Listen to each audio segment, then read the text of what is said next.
Hello, welcome to another exciting episode of Refining Rhetoric. I'm your host, Robert Bortons, the CEO of Classical Conversations. And today we are making a format change. We are wanting to spend a little bit more time talking about current events and crypto news. And so we're splitting up the show so that we'll have the interview on one week and the news segment on the other. So we'll continue to deliver great content to you on a weekly basis, but we're just going to make the shows a little bit shorter and a little bit sweeter so that you can continue to enjoy them with your busy lifestyle. So let's jump into today's episode. Classical Conversation Studios presents Refining Rhetoric with CEO Robert Bortons, a podcast where faith, business, politics, and classical education meet. Join us as we use the classical tools of rhetoric to seek truth in every arena of life. Now let's use the tools of learning to talk about current events. In Ohio, a couple weeks ago, they had a vote on expanding the threshold for the percent of people who had to vote to expand their constitution or change their constitution. Right now, most states have a kind of a supermajority of votes needed to expand their constitutional protections. Ohio is one of, I think, about a dozen states where it just has a 50% threshold. So an individual could get something put on the ballot with enough signatures, and if 50% plus one people vote for it, then it will be enshrined in their state's constitution. Now, this was a play by the pro-life movement to move it from 50% to 60% because in November, in the next election, there will be a bill that's put forth that will allow mothers to kill their children before they are born and enshrine it in the state constitution. And so one of the ideas was to try to get these states from 50% to 60%. To make that less likely to happen. That failed miserably. I think something like 57% or 56% of people voted against that measure.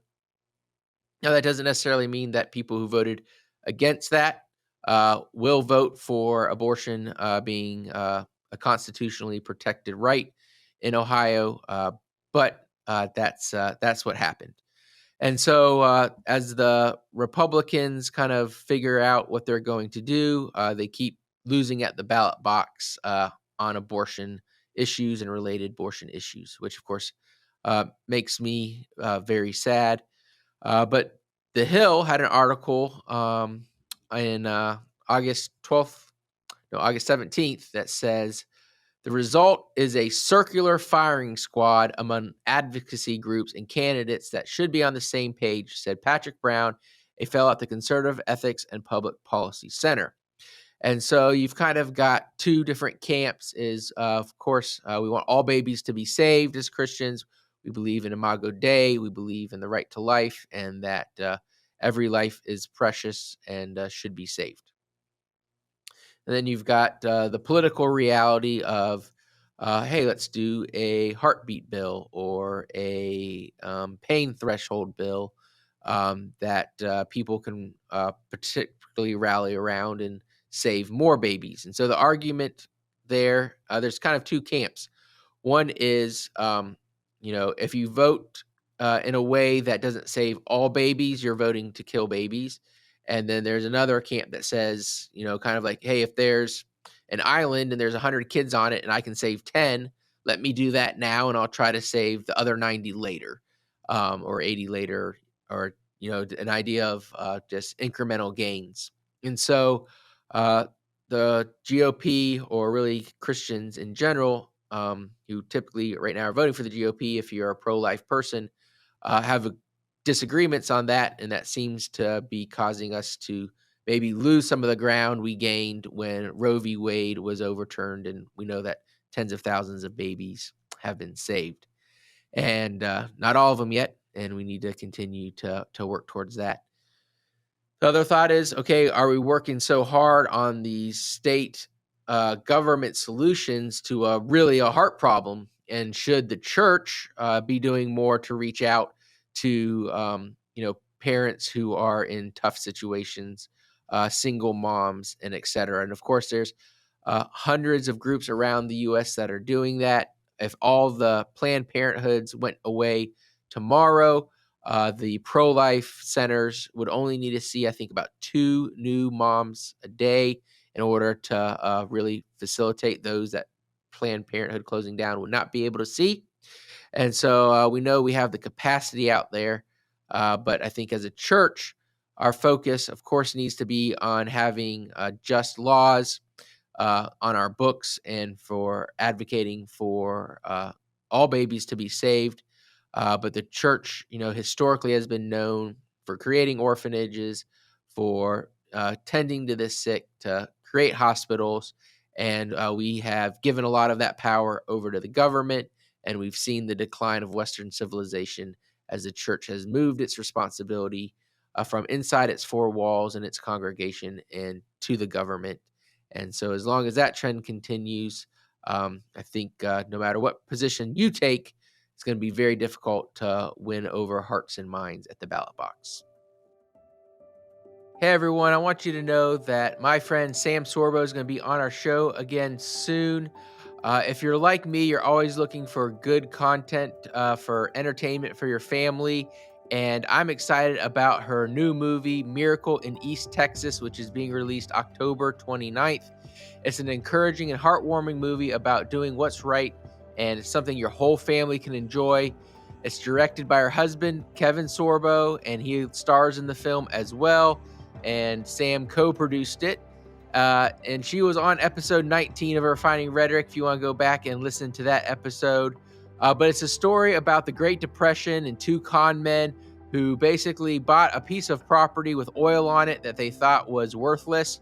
And then they go to find out that it actually might be worth some money after all. So it's going to be a lot of fun. It's going to be in theaters October 29th, Miracle in East Texas. And you can go get tickets at sorbostudios.com. That's SORBO studios.com, and go check it out.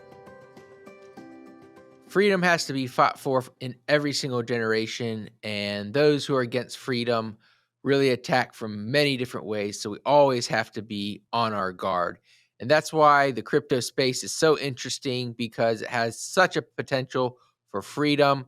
But we also see, like in communist China and their credit system, that it could potentially be used for evil and for restricting our freedoms.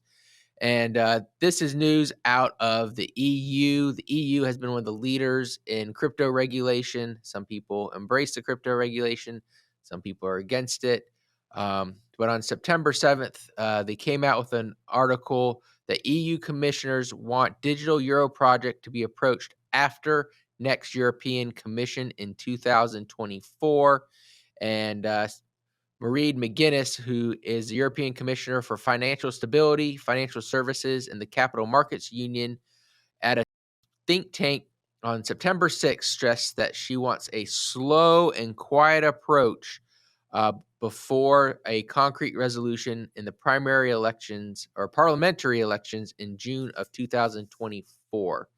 Now, this is really interesting to me because in June, it sounds like they're going to be voting on the people that will represent them in this negotiation, whether the European central banks will create a digital currency, but they want a slow and quiet approach towards it. So it sounds like they don't want the voters to know what parties or what sides are taking what stances or how they're developing these, because it might affect the outcome of those elections, which seems, if you are wanting a true freedom and a true representative government, you would want the biggest ideas that you're working on to be out front and center so that there can be a public debate about them. So that seems a little sinister.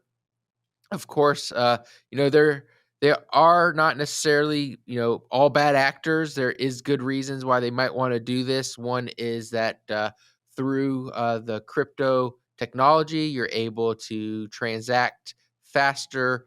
You're able to review those transactions better. And quite frankly, people aren't using cash. Like, go check in your purse or your wallet. Do you have a lot of cash? Most people don't. You can go ask 5 neighbors, do they have cash? That would kind of be creepy if you did it. But my point being that people just don't carry cash anymore. And so she explained that cash is in less use.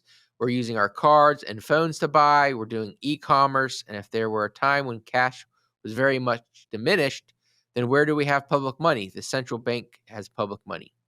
If it's not in cash, we need a digital version of this. So sounds innocuous enough. They say that they're going to respect people's privacy. But do you really believe that? I mean, think about what happened in Canada. There was some protest about some ways the government was infringing on Canadian people's rights. And the Canadian government went to the banks and told them to shut down these people's accounts, shut down their credit cards, and etc.